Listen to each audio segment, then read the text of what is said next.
Hi students, welcome to my YouTube channel study with बाय Nath sir. आज हम आपको भौतिक विज्ञान से संबंधित एक टॉपिक लाए हैं, प्रकाश का परावर्तन। प्रकाश का परावर्तन क्या होता है, इसके नियमों का उल्लेख कीजिए। ये प्रश्न आपसे बार बार पेपर में पूछा जाता है और 2 नंबर से संबंधित होता है। प्रकाश का परावर्तन क्या होता है, इसके नियम क्या होते हैं।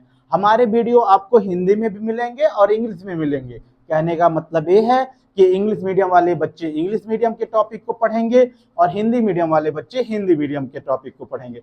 तो आइए अपने टॉपिक को देखते हैं। प्रकाश का परावर्तन कहता है जब प्रकाश की किरण यानी जब प्रकाश की किरण किसी चिकने या पॉलिश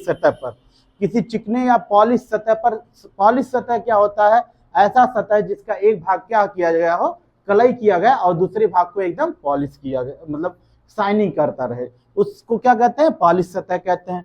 तो कह रहा है जब प्रकाश की किरण किसी चिकने पॉलिश सतह से पर आपतित होती है, आपतित होना मतलब होता है गिरना या टकराना। जब कोई आपतित किरण किसी चिकने पॉलिश सतह से टकराती है तो पुनः उसी माध्यम में वापस लौट जाती है। कहने का मतलब है, ये फिगर के माध्यम से आप समझिए। हम एक आपतित किरण लेते हैं, इसको इस परावर्तक पृष्ठ से टकराते हैं और पुनः उसी माध्यम में वापस भेज दिए हैं। ठीक है, इस घटना को प्रकाश का परावर्तन कहते हैं।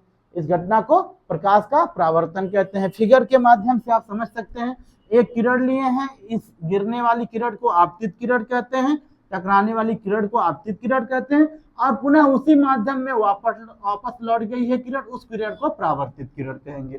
ठीक है, ये फिगर के माध्यम से आप देख सकते हैं।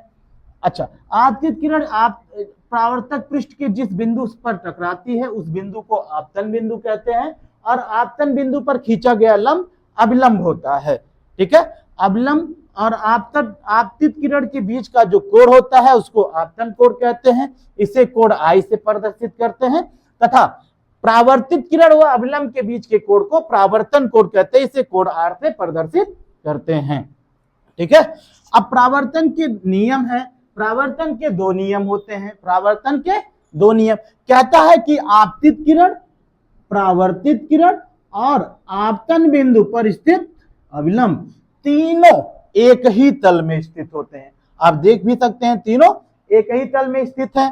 ठीक है, ये पहला नियम होता है परावर्तन का कि आपतित किरण, परावर्तित किरण तथा आपतन बिंदु पर स्थित अभिलंब तीनों एक तल में होने चाहिए। दूसरा नियम कहता है कि आपतन कोण व परावर्तन कोण सदैव आपस में बराबर होते हैं। यानी आपतन कोण, कोण आई इक्वल टू कोण आर, कोण आई बराबर कोण आर जो होगा वो दूसरा नियम है इनका। कहता है कि आपतन कोण व परावर्तन कोण सदैव आपस में बराबर होते हैं, अर्थात कोण आई बराबर कोण आर। एक बार अपने टॉपिक को फिर से देखते हैं। क्या कहता है, जब कोई प्रकाश की किरण किसी चिकने पॉलिश सतह से टकराती है और पुनः उसी माध्यम में वापस लौट जाती है, इस घटना को प्रकाश का परावर्तन कहते हैं। प्रकाश का परावर्तन क्या है, आप फिगर में देखिए।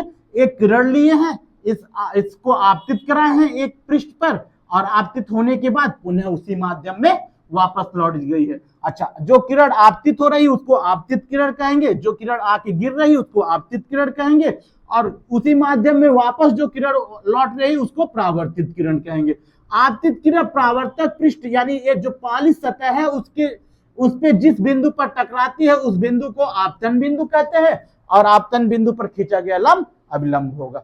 ये इस फिगर को समझाया जाता है। फिर उसके बाद नियम पढ़े ही हैं। आपतन कोण परावर्तन कोण के बराबर होता है। आपतित किरण, परावर्तित किरण, अभिलंब तीनों एक ही तल में स्थित होते हैं। एक आप सेम टू सेम ऐसे जैसे यहाँ बोर्ड पे लिखा है वैसे ही आप फेयर कॉपी में या बोर्ड की कॉपी में लिखेंगे, आपको 2 मार्क्स एकदम फिक्स रहेंगे।